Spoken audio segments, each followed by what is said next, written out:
এই ট্রাইব্যুনাল হচ্ছে আমরা বলছি যে কোরাম নন জুডিস, অর্থাৎ এই ট্রাইব্যুনালের এই মামলা পরিচালনা করার কোনো ক্ষমতা নেই।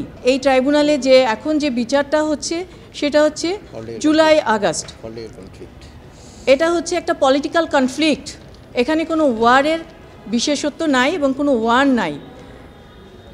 এই একটাই প্রশ্ন ছিল, যে সেই কারণে আমরা এই অ্যাপ্লিকেশনটা এখানে নিয়ে এসেছি এই ট্রাইব্যুনালের কনস্টিটিউশনটাকে চ্যালেঞ্জ করে। আর একটা বিষয় হচ্ছে যে এই ট্রাইব্যুনাল হচ্ছে আমরা বলছি যে কোরাম নন জুডিস, অর্থাৎ এই ট্রাইব্যুনালের এই মামলা পরিচালনা করার কোনো ক্ষমতা নেই। কারণ আমাদের যারা আমাদের বিচারপতি আছেন, আমরা মনে করি আমাদের এই অ্যাপ্লিকেশনের মাধ্যমে আমরা যেটা বলতে চেয়েছি যে ওনারা হাইকোর্টের বিচারপতি, ওনাদেরকে হাইকোর্টেই থাকা উচিত, ওনাদের এখানে আসা উচিত না এবং ওনাদের এখানে এই বিচার করার কোনো এখতিয়ার ওনাদের নেই। আমরা অ্যাপ্লিকেশনে এই কথাটা বলেছি। তো ক্রাইম এগেইনস্ট হিউম্যানিটি বিচার করা যাবে না এই ট্রাইব্যুনালে, ইন্টারন্যাশনাল ক্রাইমস ট্রাইব্যুনাল অ্যাক্ট 1973? না করা যাবে না। কারণ হচ্ছে বাধা হচ্ছে যে এটা হচ্ছে 1971 সালে যে আমাদের যে যুদ্ধ হয়েছিল, আমাদের যে সেই যুদ্ধের জন্য যারা অপরাধী ছিল তাদের বিরুদ্ধে এই ইয়েটা হয়েছিল, এই ক্রাইম ট্রাইব্যুনালটা হয়েছিল 1973। এবং এটা আমাদের যে প্রথম সংবিধান, সেখানে সংবিধানের 61-62 অনুচ্ছেদে কিন্তু এই বিষয়গুলো বলা আছে যে এইটা করতে হবে। এবং আমাদের যে ডিক্লারেশন, আমাদের যে প্রোক্লেমেশন অফ ইন্ডিপেন্ডেন্সের যে ডিক্লারেশন 150 আর্টিকেল 150-এ, সেখানেও বলা আছে এই বিষয়গুলো যে কিভাবে আমরা এই ডিক্লারেশনটা আসবে। এবং এখানে এটা পরিষ্কারভাবে এই বিষয়গুলো আমাদের কনস্টিটিউশনে বলা আছে। সুতরাং এটা নিয়ে আর কোনো প্রশ্ন আসা উচিত না যে এই যে ইন্টারন্যাশনাল ক্রাইমস ট্রাইব্যুনালে এই মামলাগুলো চলতে পারে। কারণ এটা হচ্ছে একটা পলিটিক্যাল বিষয় ছিল, এটা কোনো যুদ্ধ ছিল না, স্বাধীনতার যুদ্ধ ছিল না, এটা হচ্ছে একটা একদম নিরেট একটা পলিটিক্যাল কনফ্লিক্ট। কিন্তু প্রসিকিউশন তো বলছে এখানে যুদ্ধ দরকার হবে না বিচার করতে, ক্রাইমস এগেইনস্ট হিউম্যানিটি হইলে করা যাবে না। এটা ক্রাইমস এগেইনস্ট হিউম্যানিটি এটা হচ্ছে যুদ্ধের একটা অফশোর্স।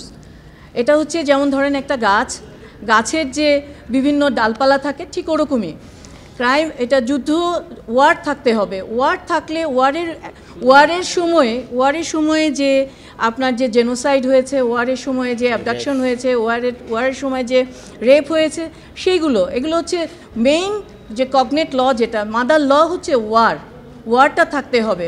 এবং এই ট্রাইব্যুনালটা এই কারণেই, আপনি যদি মনে করেন যে হ্যাঁ আলাদা করে আপনি বিচার করবেন, আমাদের দেশের যে প্রচলিত আইন আছে সেই আইনে কিন্তু অলরেডি এই বিষয়গুলো নিয়ে কিন্তু মামলা হয়েছে এবং মামলা কিন্তু চলমান।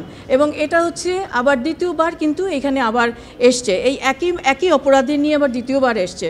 এবং শুধু তাই না, আপনারা যদি মনে করেন ওনারা আবার ট্রাইব্যুনাল করবেন, কিন্তু এই ট্রাইব্যুনালে হবে না। আপনারা যে প্রশ্নগুলো করছেন এটা কোরাম না, এটা আপনাদের সাংবিধানিক আদালতে যেতে হবে এই প্রশ্নগুলো। আইনের নিয়ম হচ্ছে, যে কোনো আইন যখন আপনি যে কোনো কোর্টে যখন আপনার বিরুদ্ধে একটি অ্যালিগেশন আসে, সেই কোর্টে আপনি যাবেন যে যদি আপনি মনে করেন যে আপনার এই কোর্টের সেটা অধিকার নাই, এখতিয়ার নাই, সেটা আপনি ওই কোর্টে যেয়ে বলতে পারেন। আমরা এই কারণেই এখানে এসে এটা বলেছি, যেহেতু এই কোর্ট আমার বিরুদ্ধে একটা অ্যালিগেশন নিয়ে এসেছে এবং আমাকে এখানে শোন অ্যারেস্ট দেখানো হয়েছে, সেই কারণে আমরা এই কোর্টে এসে বলেছি যে না, আপনার এই এখতিয়ার নেই। আমরা অবশ্যই উচ্চ আদালতে যাব যদি আমাদের পছন্দ মতো, এখানে যদি দেখি যে না, এখানে আমরা যে অ্যাপ্লিকেশনটা করেছি, আমাদের অ্যাপ্লিকেশন যদি রিজেক্ট হয়, অবশ্যই আমরা উচ্চ আদালতে যাব। প্রসিকিউটর বলেছেন যে এই আদালতের বিবেচ্য বিষয় নয় এবং আপনারা যেটা নিয়ে এসছেন এটার জন্য বরং আপনাদের পানিশমেন্ট হওয়া উচিত। আপনারা আসলে কী ধরনের আদেশ প্রত্যাশা করছেন? আমি তো আপনাকে বললাম যে আমরা মনে করছি যে এই আইনটা হচ্ছে এই ট্রাইব্যুনালটা হচ্ছে 1971 সালে আমাদের মহান মুক্তিযুদ্ধের সময় যে অত্যাচার নিপীড়ন হয়েছিল, তার কারণে এই ট্রাইব্যুনালটা গঠন হয়েছে। আপনারা কি সরকারের বৈধতা নিয়ে প্রশ্ন তুলেছেন?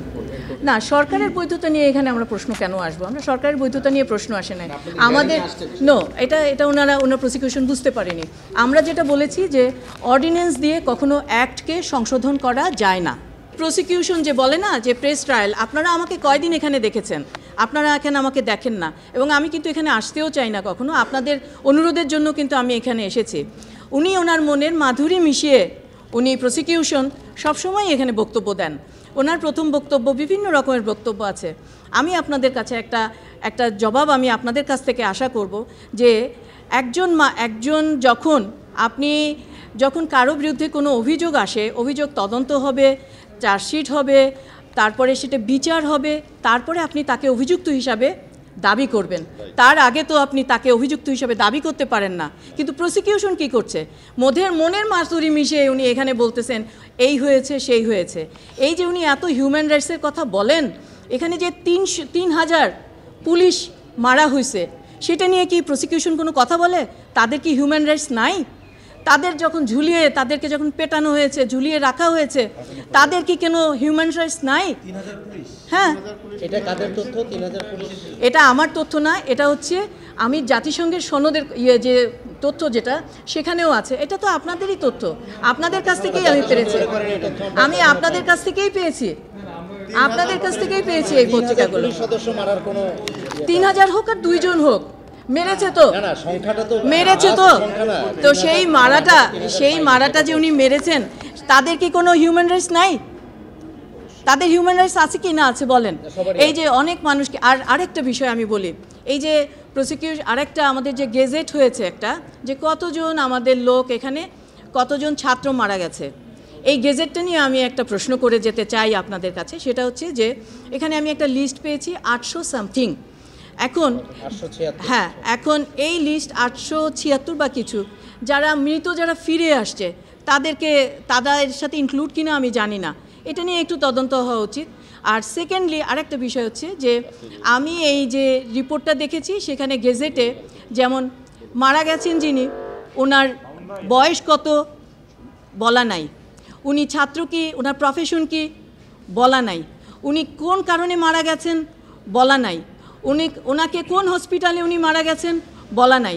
সুতরাং এটা নিয়েও কিন্তু একটা বিতর্ক আমার মনে হয় ভবিষ্যতে আসবে, এটাও সঠিকভাবে হওয়া উচিত। দেখেন, যে কোনো মৃত্যুই কিন্তু অত্যন্ত দুঃখজনক, সঠিকভাবে সব কিছু হওয়া উচিত।